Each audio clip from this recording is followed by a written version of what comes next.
강의 영상을 대부분 보고 토지 투자를 관심을 갖고 물건 검색하며 임장을 준비 중에 있습니다. 경기도 이천시에 있는 임야이고요. 주변에 단독주택 부지로 사람들이 신축을 하는 곳입니다. 그런데 그곳에 900평 정도 되는 임야가 나와서 여쭤봤더니 도로도 있고 상황은 괜찮은데 유찰이 이회돼서 보니 분묘가 9개나 존재합니다. 사진상으로 봤을 때 엄청 관리가 잘 된 곳 같아 보이고요. 이런 곳에 현장 임장할 때 어떻게 하면 좋을까요? 대마왕님, 분묘는 버리는 땅으로 치든지 싸게 사든지 쪽으로 하라 하셨는데 생각보다 분묘가 많은 것 같아서 여쭤봅니다. 어떻게 임장하고 조사하면 좋을까요? 라고 하셨습니다. 900평에 9기.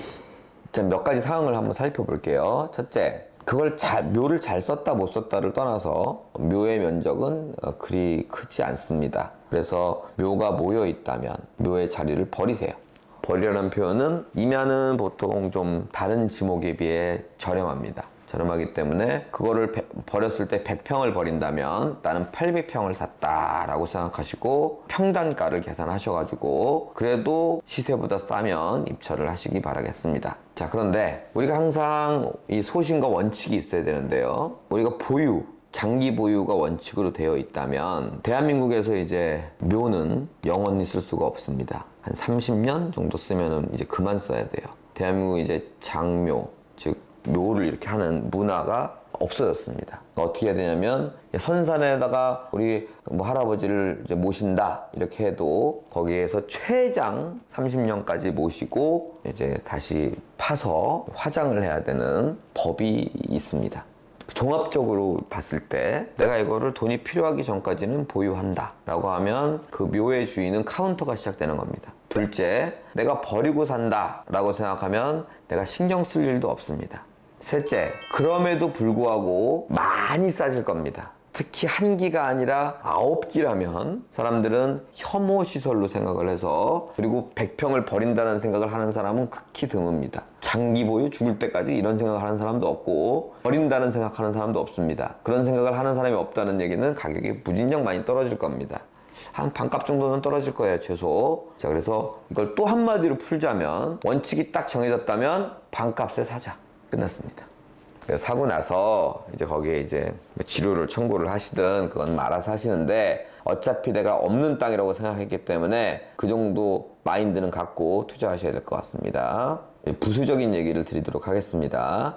잘 쓴 묘라는 건 조상을 잘 모시는 사람들인데 그 효자분들은 굉장히 싫을 겁니다. 그래서 장기 투자, 없는 셈 친다, 반값에 산다, 이거를 딱 갖고 들어가면 그게 30년을 가지도 않을 뿐더러 아마 협상 카드가 곧 올 겁니다. 자, 근데 이 영상에 대해서 오해하시면 안 됩니다. 그럼 협상이 온다고? 이렇게 하면 안 돼요. 내가 그 마인드를 갖고 있으면 온다는 얘기입니다. 마인드가 없으면 우리가 협상하러 가고 우리가 어떻게 하시려고 그러면은 반대로 그 묘 잘 썼는데 말이야, 그거 어떻게 옮기냐고 이런 말 나오지만, 나 이거 없는 셈 친다 하고 그거 빼고 개발을 하거나 빼고 펜스를 치거나 이런 장기적인 계획이 있다면 그쪽에서 협상이 들어오니 그 소신, 그 원칙이 굉장히 중요하다는 거 항상 강조드리는 바입니다. 아파트는 거의 시세대로 낙찰되던데 여러 번 법원 가고 폐차라는 거 반복하면 자기도 모르게 낙찰가를 높게 쓰는 경향이 있더라고요. 오, 맞아요. 제가 그랬고요.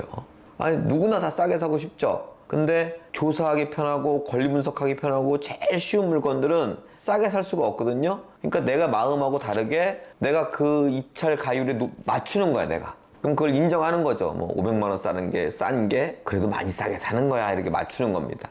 맞추다 보니까 계속 폐차라고 내 주관에 맞추려면 실력이 없으니까 어려운 물건은 못하고 두 가지 결과가 나오는 겁니다. 첫째는 조금만 남더라도 이게 어디냐 하고 감사하는 결과. 두 번째 결과는 이거 정도 남거나 안 남을 거면 경매는 안 한다. 이 결과가 나오는데요. 2번이 더 많고요. 그래서 법정에 가시면은 반복해서 경매를 안 하고 완전 초보 때 한 건 해보고 안 나타나는 경우가 많고요. 1번의 케이스도 부자가 된다거나 그런 게 아니라 그냥 월급 받듯이 한 건당 50, 100, 많으면 2, 300까지 벌어갖고 그런 경우가 많은데요. 여기 계신 분들은 조금만 더 공부하셔가지고 그런 사람들과 경쟁 자체를 안 하셔야 됩니다. 23년 전 저랑 경쟁하시는 꼴이거든요. 저한테 못 이길 거예요. 저 엄청 쓰거든요. 엄청 쓰고 하나도 안 남고 그런 결과가 반복되니까 그 시장, 그 물에서만 안 놀면 돼요. 그거보다 약간만 상류로 오시면 아주 쾌적합니다. 약간만 상류로 오셔도. 그래서 공부를 길게 하고 싶지 않다. 그러면 그냥 하기만 하세요. 하기만 하시면 그거보다 살짝 상류로 올라올 겁니다. 빌라가 시세가 많이 떨어진 듯한데 빌라 경매는 어떻게 생각하나요? 뭐 빌라 경매도 하시면 됩니다. 일반적으로 평균적으로 이런 말들을 제가 썩 좋아하는 편은 아니에요. 뭐 맨날 일반적으로 그런 얘기는 제가 썩 좋아하는 편은 아닌데 일반적으로 전체 평균을 따져보면 빌라가 좀 덜 오릅니다. 잘 안 올라요. 빌라, 상가, 오피스텔 이런 것들이 좀 덜 오릅니다. 그래서 빌라하고 아파트가 둘 다 주거용 공간인데 아파트는 대부분 오르는 경향이 많은데 빌라는 좀 덜 오르거나 안 오르는 경향이 있어서 그냥 더 쉬운 아파트로 몰리는 겁니다. 근데 많이 떨어지면 당연히 하셔야죠. 당연히 하셔야 됩니다.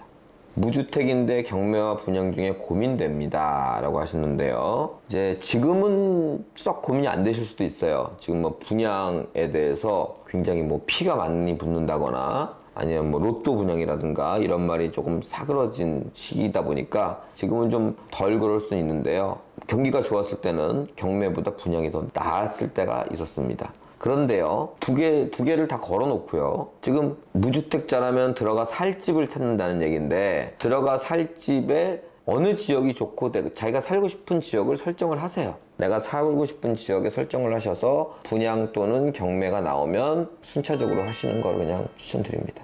여러분들은 삶에 계속 선택의 연속이고 어떤 건 굉장히 중요한 선택을 할 때도 있습니다. 그런데 제 경매 대망이 있는 한 부동산 또는 투자에 있어서는 그런 선택의 기로에 빠졌을 때 저한테 물어보셔가지고 경험자의 원칙에서 나오는 답변을 듣고 판단하시면 더욱더 벌고 더욱더 잃지 않는 그러한 부동산 투자를 하시기 바라겠습니다.